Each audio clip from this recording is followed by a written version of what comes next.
নমস্কার বন্ধুরা, যারা ভারতকে এতদিন শুধুমাত্র সাপুরেদের দেশ বা কল সেন্টারের হাব বলে তাচ্ছিল্য করত, তাদের মুখে ভারত আজ এমন একটা সপাটি চর মেরেছে যার আওয়াজ ওয়াশিংটন থেকে লন্ডন পর্যন্ত শোনা যাচ্ছে। হ্যাঁ, ঠিকই শুনেছেন। আমেরিকা, রাশিয়া, চীনের মতো সুপার পাওয়াররা যে প্রযুক্তি নিয়ে দিনের পর দিন শুধু ল্যাবরেটরিতে মাথা চুলকেছে, ভারত আজ সেটা বাস্তবে করে দেখিয়েছে। ভারত বিশ্বের প্রথম দেশ হিসেবে নিউক্লিয়ার রিঅ্যাক্টরের তাপ বা হিট ব্যবহার করে সরাসরি হাইড্রোজেন উৎপাদন করে ইতিহাস সৃষ্টি করেছে।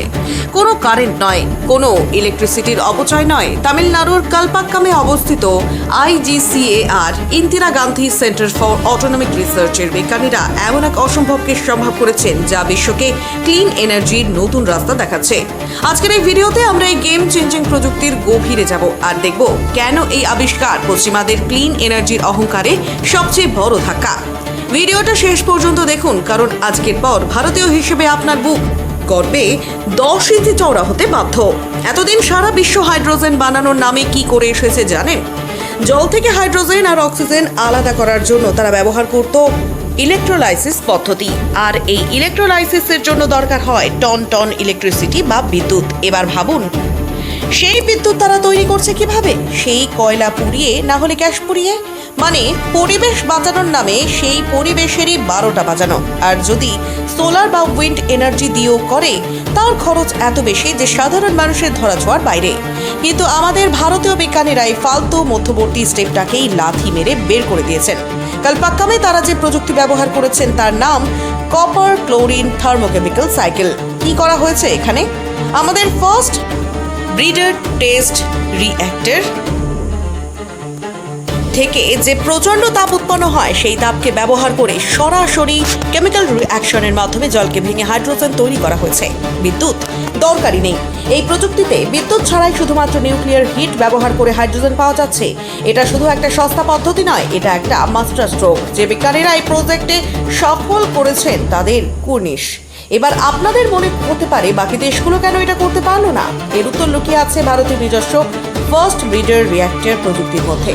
পশ্চিমা দেশগুলো এতদিন কনভেনশনাল রিঅ্যাক্টর নিয়ে লাফালাফি করেছে, কিন্তু ফার্স্ট ব্রিডার রিঅ্যাক্টরগুলো সাধারণ রিঅ্যাক্টরের চেয়ে বহুগুণ বেশি পরিমাণ কার্যকরী তাপ তৈরি করে। আর সবচেয়ে বড় কথা, এরা নিউক্লিয়ার জ্বালানিকে এতটা নিখুঁতভাবে ব্যবহার করে যে অপচয় প্রায় নেই বললেই চলে। পশ্চিমা দেশগুলো তাদের গ্রিন এনার্জি নিয়ে খুব জ্ঞান দেয় আমাদের, তাই না? বলে সোলার প্যানেল বসাও, উইন্ডমিল লাগাও। কিন্তু ভাই, সূর্য ডুবলে সোলার প্যানেল কাঁচকলা দেখায়, বাতাস বন্ধ হলে উইন্ডমিলগুলো দাঁড়িয়ে থাকে। এগুলো প্রকৃতির মর্জির উপর নির্ভরশীল। কিন্তু ভারতের এই নিউক্লিয়ার পাওয়ার্ড হাইড্রোজেন প্রোডাকশন, এটা 24 ঘন্টা, সপ্তাহে 7 দিন, বছরে 365 দিন নন স্টপ চলবে। দিন নেই, রাত নেই, ঝড় নেই, বৃষ্টি নেই, এক নাগারে স্থিতিশীলভাবে হাইড্রোজেন উৎপাদন হতে থাকবে। আর এর জন্য এই বিশাল বিশাল সোলার পার্কের মতো হাজার হাজার একর জমিও দরকার নেই। সামান্য একটু জায়গায় গেম ওভার। বিশ্বে এখন তেলের দাম নিয়ে চিনিমিনি খেলছে কয়েকটি দেশ। আগামী দিনের জ্বালানি হতে চলেছে হাইড্রোজেন। গাড়ি থেকে শুরু করে রকেট, ট্রেন থেকে শুরু করে বড় বড় ফ্যাক্টরি, সব চলবে হাইড্রোজেনে। এখন ভারত যদি বিদ্যুৎ ছাড়াই সবচেয়ে কম খরচে আর সবচেয়ে কম জায়গায় এই হাইড্রোজেন উৎপাদন শুরু করে দেয়, তাহলে কি হবে বুঝতে পারছেন? যারা এতদিন তেলের অহংকারে কিংবা টেকনোলজির অহংকারে মাটির দিকে তাকাতো না, তাদের সবার ব্যবসা লাটে উঠতে বাধ্য। ভারত এখন শুধু এই প্রযুক্তির পরীক্ষামূলক বা টেকনোলজি ডেমনস্ট্রেশন সফলভাবে শেষ করেছে। হ্যাঁ, এখন চ্যালেঞ্জ হলো একে কমার্শিয়াল স্কেলে বা বাণিজ্যিক মডেলে নিয়ে আসা, প্রোডাকশন কস্ট আরও কমানো এবং বড় ফার্স্ট ব্রিডার রিঅ্যাক্টরের সাথে একে যুক্ত করা। কিন্তু যে দেশ প্রথম পদক্ষেপে ছক্কা হাঁকিয়েছে, তারা পুরো ম্যাচটাও যে জিতবে তা নিয়ে কোনো সন্দেহ নেই। ভারত আজ দেখিয়ে দিল, যখন উদ্ভাবনের কথা আসে, যখন লিমিট পুশ করার কথা আসে, তখন আমরা আর কাউকে ফলো করি না, বরং বিশ্ব আমাদের ফলো করে। বন্ধুরা, এই খবরটা মেইনস্ট্রিম মিডিয়া হয়তো সারাদিন ধরে আপনাকে দেখাবে না, কারণ তাদের কাছে অন্য মশালাদার খবর বেশি জরুরি।